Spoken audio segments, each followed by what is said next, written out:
안녕하세요. 오늘은 탕목조 작가님의 대환장 경념 선엽전이라는 작품을 소개하겠습니다. 총 492화 중에 저는 완결까지 모두 읽었습니다. 지난번에 소개했던 대환장 통수 선엽전을 재밌게 읽고 가장 최근에 집필한 이 소설을 리뷰하게 되었네요. 이 소설은 빠른 전개와 예상치 못한 반전 그리고 독창적인 설정이 돋보이는 선엽 성장물입니다.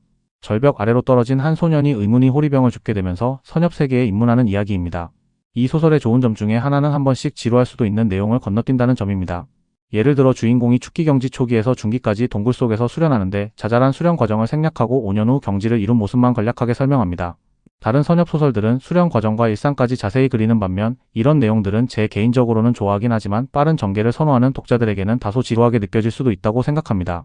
국내 작가라서 그런지 독자들의 입맛에 맞게 스피드한 전개로 구성한 이야기 전개는 좋아 보입니다. 전작에서도 그렇지만 이 소설에서도 수사들끼리 서로 통수치는 일이 자주 나옵니다. 제 예상을 벗어난 통수도 나와서 재미있게 읽었던 부분입니다. 지금부터 대환장 경념 선엽전의 첫 번째 여정을 시작해보겠습니다. 300여 호가 모여 사는 유경촌. 이 마을은 유씨 집안이 학문과 농업을, 경씨 집안이 무예와 수렵을 담당하며 평화를 유지해왔습니다. 특히 경씨는 옛날 신선을 도운 대가로 받은 보물을 통해 마을을 수호해왔고 이로 인해 종문이 주도권을 잡게 되었습니다. 16의 소년 경념은 현 종주로 조부의 뒤를 이은 정당한 후계자입니다. 하지만 그 지위를 시기한 큰 숙부 경주영은 경념을 살해하려고 엽사들을 보내 낭산에서 암습합니다. 경념은 내공이 일천함에도 끝까지 저항하며 도주하지만 결국 절벽 아래의 절곡이라는 계곡으로 추락하게 됩니다. 이 위기는 경념의 새로운 운명의 시작이었습니다. 절곡에서 간신히 목숨을 부지한 경념은 땅속에서 신비한 호리병을 발견합니다. 이 호리병은 본래 영성을 얻은 사물이 수련 중 실패해 남긴 유체로 경념과 은영 공간으로 연결되며 기적적인 회복을 이끌어냅니다. 탈출을 위해 절곡 동쪽으로 향하던 경념은 산공양이라는 독을 내뿜는 거대 진의 무리와 맞닥뜨립니다. 치열한 접전 끝에 일부를 쓰러뜨리지만 그가 진짜 위협을 느낀 건 진해가 아니라 닭이었습니다. 닭? 네, 닭입니다. 괴조 같은 거대한 닭이 하늘을 가르며 내려오며 진의 무리를 단숨에 제압하고 심지어 날아다니며 수백 마리의 작은 진해까지 사냥합니다. 경념은 조용히 기회를 노리다가 조심스럽게 그 영역을 벗어나며 절곡을 탈출합니다. 마을로 돌아온 경념은 바로 경주영의 반역을 추궁합니다. 경념은 압도적인 기세로 추살대를 조직해 반란자들을 체포하고 결국 경주영을 내공을 패한 채 추방합니다. 이후 경념은 가문이 운영에서 거리를 두고 개인 수련과 가보 연구에 집중하겠다는 뜻을 밝힙니다. 호리병 안에 보관된 거대 진해의 잔해들을 재료처럼 분리해 저장한 것을 통해 호리병의 신비한 기능을 파악하고 연구를 이어갑니다. 이 와중에 독액을 회수하거나 저장하는 실험도 성공하며 은영 공간의 활용 가능성을 확인하게 됩니다. 그러던 어느 날 유씨 자매 채빈과 매빈이 경념을 찾아옵니다. 그들은 오래전 유씨 가문에 전해 내려오던 신선 수련법이 담긴 옷간을 가져왔고 경념은 그 속에서 자신과 호응하는 기운을 감지합니다. 우연처럼 보였던 이 만남은 경념에게 연기 수련의 세계를 열어주는 열쇠가 됩니다. 옷간을 머릿속 호리병에 넣자마자 사라져버린 사건으로 갈등이 생기지만 결국 경념은 옷간에서 5권의 책을 발견하고 그 내용을 자매와 공유합니다. 그중 하나인 연기연신법은 그들을 새로운 차원으로 이끄는 수련법이었죠. 경념은 연기연신법을 통해 별빛과 교감하며 연신기 일성에 도달합니다. 이 경험은 단순한 경지 상승을 넘어 의식의 확장을 동반한 법열로 이어졌습니다. 하지만 그만큼 인간과 거리두는 감정적 단절도 겪게 되며 경념은 자신이 범인을 초월한 존재가 되어가고 있다는 사실을 받아들이게 됩니다. 한편 유씨 자매 역시 수련을 통해 빠르게 성장하며 경념과의 신뢰를 쌓아갑니다. 어느 날 절곡으로 진해 사냥을 나섰다가 3명의 수사를 목격하고 몰래 지켜보던 중 들키고 맙니다. 새 수사는 경념을 죽이려 하나 경념은 함께 진해 사냥에 참여하겠다고 제안해 위기를 모면합니다. 이로써 경념은 수사들과 함께 맹목도고공 사냥에 나서게 되고 우연히 귀한 약초인 거진초를 발견하게 되며 분위기가 훈훈해집니다. 사냥을 마친 4사람은 북쪽으로 이동해 자리를 잡고 대화를 나누게 되고 경념은 이 기회에 수도계의 전반적인 정보를 듣게 됩니다.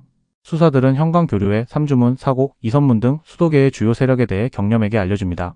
경념은 이 모든 이야기를 통해 수도계에 대한 시야를 넓히게 됩니다. 경념은 사냥을 마치고 유경촌으로 돌아오던 중 수사들 중에 한 명이 몰래 경념을 습격합니다.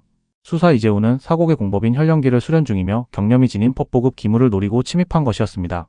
이재우는 경념이 숨긴 법보를 내놓지 않으면 마을 사람들을 희생시키겠다고 협박하고 실제로 경념의 하인을 한 명 살해하여 그 피와 원혼으로 혈령기를 사용하는 모습을 보입니다.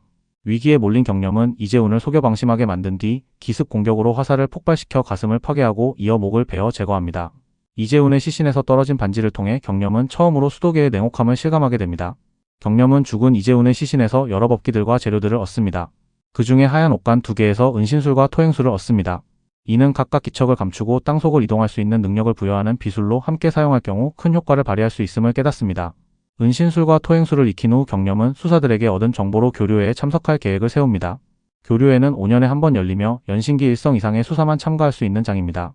경념은 은신술과 토행술을 동시에 펼치며 현강교류회로 향하고 교류회 입구를 찾기 위해 땅속을 이동합니다. 이때 삼주문의 외문 제자 4명이 나타나 교류회에 대한 대화를 나누는 것을 엿듣습니다. 그들은 교류회에서 시험을 통해 내문 제자로 승격될 수 있다는 정보를 주고받습니다. 시험의 핵심은 중앙로에서 진기한 3가지 물건을 찾아내는 것이며 물건들을 조합해 더 큰 가치를 끌어낼 수 있을 것이라는 해석도 나옵니다. 그 모습을 엿보던 경념은 갑자기 정체불명의 고위수사의 정신적 간섭을 받습니다. 그는 삼주문 고위수사로 경념이 외문 제자들을 엿보던 사실을 눈치채지만 스승도 문파도 없이 독학으로 경지에 이른 경념에게 흥미를 보이며 교류회 입장권인 청색 옥패를 건넵니다. 경념은 경악과 감사 속에 옥패를 받고 현강교류회에 입장합니다. 수많은 수사들과 거래 좌판이 늘어선 현강교류회의 규모에 놀란 경념은 여러 물건들을 관찰하며 견문을 넓힙니다. 그러던 중 폐품이 된 연단로 하나를 발견하고 그것이 특별한 비밀을 간직하고 있음을 직감하고 구매하게 됩니다. 경념은 폐연단로에서 수명환 제조법을 얻고 호리병의 기능을 활용해 직접 단약을 제조하기 시작합니다. 수명환은 경지별로 정해진 최대 수명까지 살 수 있도록 도와주는 귀한 약으로 경지에 따라 그 가치가 천차만별입니다. 호리병을 이용한 조합 기능은 낮은 등급 재료들을 상위 재료로 합성할 수 있게 하며 경념은 하룻밤 동안 수명환 8알을 성공적으로 제조합니다. 이 중에는 상극도 섞여 있었으며 경념은 다음날 수명환을 상점에 팔고 막대한 이익을 얻습니다. 중앙로 거래 시험에서 경념은 뛰어난 통찰력으로 전부터 눈여겨보던 삼주문의 오장로 사협경의 눈에 띄게 됩니다. 사협경은 그를 예비 제자로 받아들이며 연신기 사성에 도달하라는 과제를 받습니다. 사협경은 경념에게 연신한 세계와 농력지공, 수련법, 약초 재배법, 영단 등을 선물로 남기고 길을 떠납니다. 이후 경념은 유경촌으로 돌아와 자신이 얻은 성과를 정리합니다. 유씨 자매에게 수도계에 대한 경고와 함께 기초적인 수련 조언을 전한 뒤 낭산 깊은 곳에서 본격적인 수련에 돌입합니다. 경념은 연신한 하나를 복용해 연신기 이성에 도달하고 법열을 통한 별빛 가문 과정에서 목속성의 연기를 지닌 녹색 보석을 발견하고 이를 통해 씨앗의 싹을 틔우는 술법 누나바라를 얻게 됩니다. 이 술법은 약초나 영초를 확실히 발화시킬 수 있는 귀한 능력으로 일반 수련자들에겐 극히 드문 진체 술법입니다. 5년이 지난 후 경념은 수련을 거듭하며 연신기 사성에 도달합니다. 그는 수련 계획을 세워 신중히 경지를 공고히 하며 유씨 자매와 함께 다음 교류회를 준비합니다. 유씨 자매 또한 연신기 이성에 도달해 함께 경신법을 익히고 교류회에 경념과 동행하게 됩니다. 줄거리는 여기까지 소개하겠습니다. 절벽에서 떨어진 16소녀는 이제 연신기 사성의 수사로 성장했습니다. 그리고 마침내 누나바라 술법의 주인이 되었죠. 호리병과 누나바라 술법은 앞으로 경념의 큰 재산이 됩니다. 하지만 이 여정은 아직 시작에 불과합니다. 다음 교류회에서는 과연 경념에게 어떤 일이 생길지 궁금해집니다. 감사합니다.